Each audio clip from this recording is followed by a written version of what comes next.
Today we're going to talk about my unpopular, my favorite unpopular opinions in addiction recovery.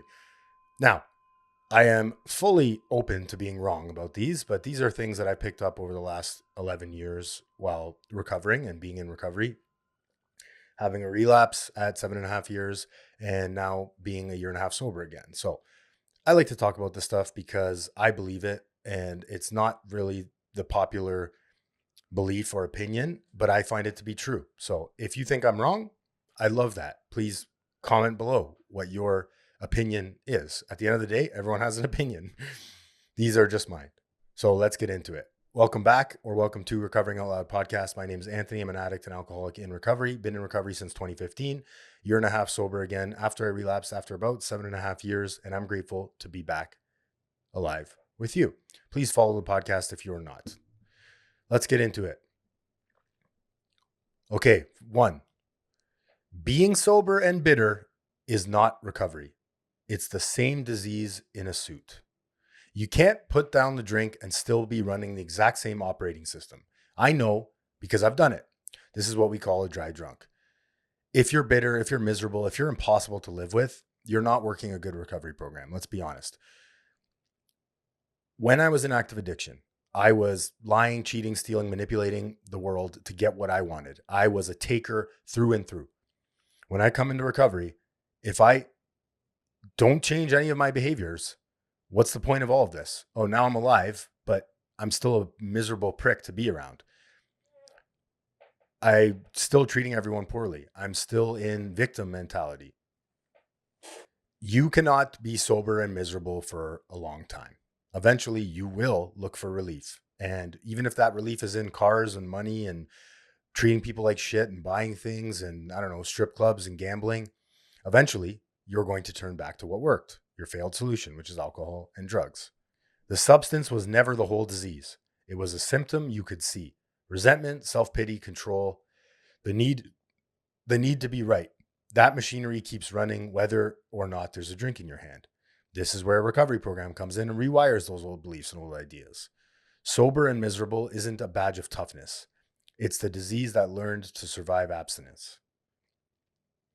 A guy white-knuckling and blaming the world is not safer than a guy drinking. He's just quieter about it, and usually a week away from a good reason. Ooh. Being a dry drunk is of no benefit to anybody. No one. Especially not yourself. It might feel good while you're doing it. It might feel easy. You might not be even aware of it. But if you are working a recovery program, the chances are you are taking an honest self-appraisal, an inventory of yourself, your defects of character, the way you interact in the world, and you are making mistakes, but not repeating the same mistakes over and over again. You are making amends, and then you're doing a living amends by not repeating the behavior. That's recovery. Growth toward a goal. Progress, not perfection. Putting down the drink is the price of admission. It's not the destination. If you're dry and hard and bitter, that's not the finish line. That's a warning light. The great news is you can change this at any time in your life. Okay, number 2. Gratitude lists don't work when you're using them to bypass a real feeling. Gratitude saved my life, and I've also used it to lie to myself. Both can be true. There's a name for this. It's called emotional bypass, using positivity or gratitude to skip over a feeling instead of through it. The research is pretty clear. Chronically suppressing negative emotions doesn't make them go away. It makes them louder and links to more anxiety and distress over time. A gratitude list stapled on top of unprocessed grief is just a nicer looking form of avoidance. Here's how you can tell. Does your gratitude include the hard thing? I'm grateful and I'm also furious today. Or does it replace it? I have no right to be sad. Look at all that I have. The second one is a trap. Real gratitude practice works. It's genuinely protective. The point isn't gratitude is fake. It's the gratitude and a hard feeling can sit at the same table. When you use one to evict the other, you've turned a good tool into a muzzle. Feel the thing, then be grateful, in that order. Gratitude on top of an unfelt feeling is just a prettier way to stuff it. 3. Some people are dry, not sober, and you can tell within 5 minutes. Not drinking and being sober are two different jobs. And you can hear the difference in about 5 minutes of a conversation. Yeah, this is the way I notice it is when people are talking shit about things or being victims. You can notice it pretty quickly when somebody is blaming the world for their problems or talking shit about somebody else to feel better about themselves. Those are usually two good tells. When someone's complaining a lot with no solutions, that's another good way to tell. Don't be that person. And if you are, just notice it, change it. You're the only one suffering. So dry equals the substance is gone. Sober equals the reasons you used are getting worked on. One is a fact about your last 24 hours. The other is a direction. So the honest tells, like I said, resentment, still the victim of every story, still keeping score, white knuckled, tight jaw, waiting for a medal, talks about how long it's been more than what's changed. Can I sit in a room without needing to win it? Can't sit in a room without needing to win it. Me versus you. So this 5 minutes thing, it's not about judging people. That's not what I'm talking about here. This is about recognizing a state you've been in yourself and the ability to say, wow, I'm grateful I don't have to be that guy today. I don't have to be that role. I don't have to, I'm grateful that I don't have to play that role today. Simple as that. I'm not trying to weaponize here either. So being newly dry is legitimate. It's a necessary stage, not a character flaw. Everybody starts dry because we don't have the toolkit yet. We don't have the solution. We're just coming in and doing our best at the beginning or just showing up. The problem isn't being dry. It's mistaking dry for done and then pitching a tent there. Dry is where you start. Sober is where you're going. Recovery is the process that brings you there. And there's no destination here. Nobody's judging you for the standing at the start line. Just don't call it the summit. This isn't the finish line. There's no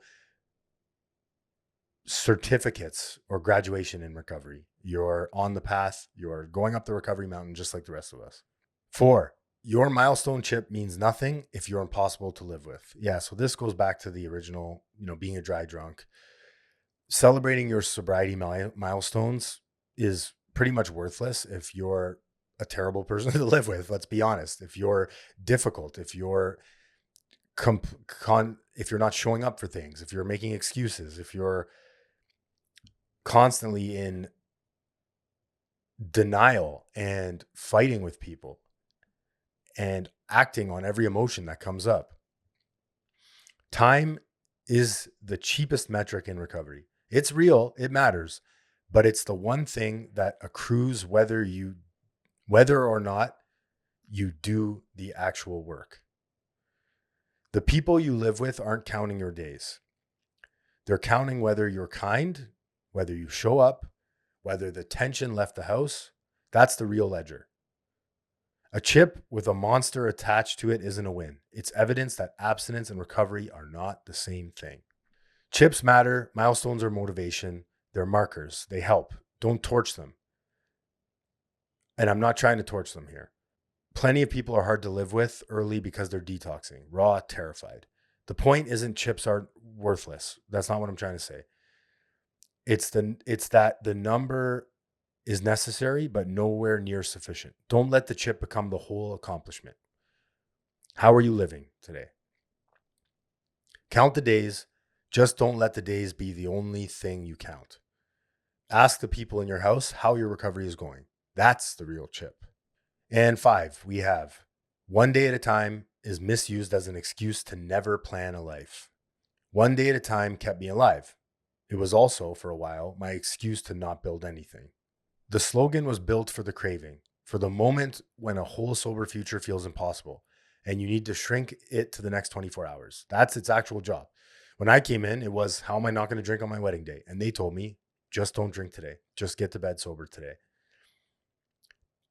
It gets smuggled, however, into everything. No career move, no repaired relationship, no goals. I'm just saying in today, that's not the principle. That's the fear working the principle as a costume. That's the fear wearing the principle as a costume, excuse me. Staying present and building a future aren't enemies. You can plan the garden and still only water it today. Ooh, I love that.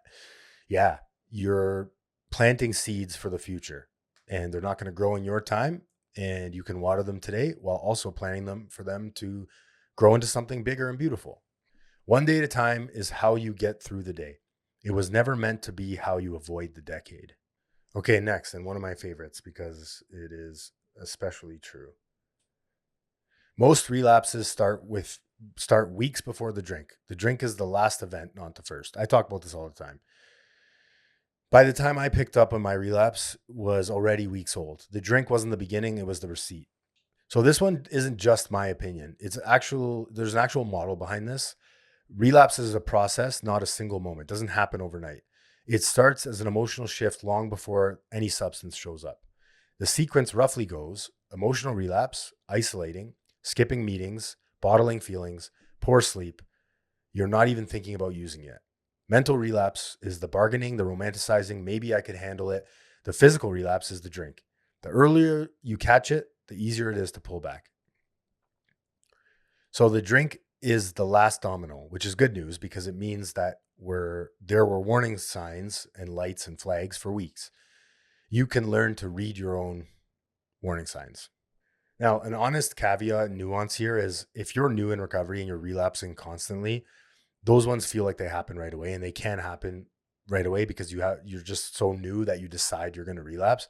And so I'm not saying that no relapse happens in a moment, because I certainly, when I was in the middle of addiction and active addiction, I was relapsing every day because I wasn't necessarily trying to stay sober. And you can try to stay sober and relapse, and it feels like it happens in a moment. But usually it's because you're unaware of the emotions that are driving you the weeks leading up, because you're so caught up in your head and I'm not caught up in recovery work, recovery community. I'm so focused on getting pleasure and relief that I just use because it works.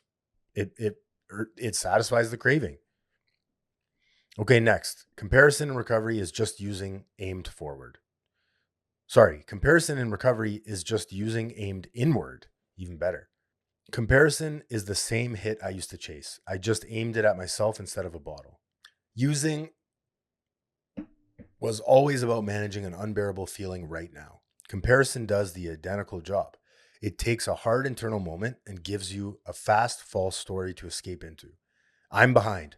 I'm better than them. I'll never get where they are. Both directions are the disease. Comparing down, at least I'm not that bad, gives you permission to coast. Comparing up, everyone's ahead of me, gives you reasons to quit. What's the point? Same drug, two flavors. It's a mood alterer with no substance required.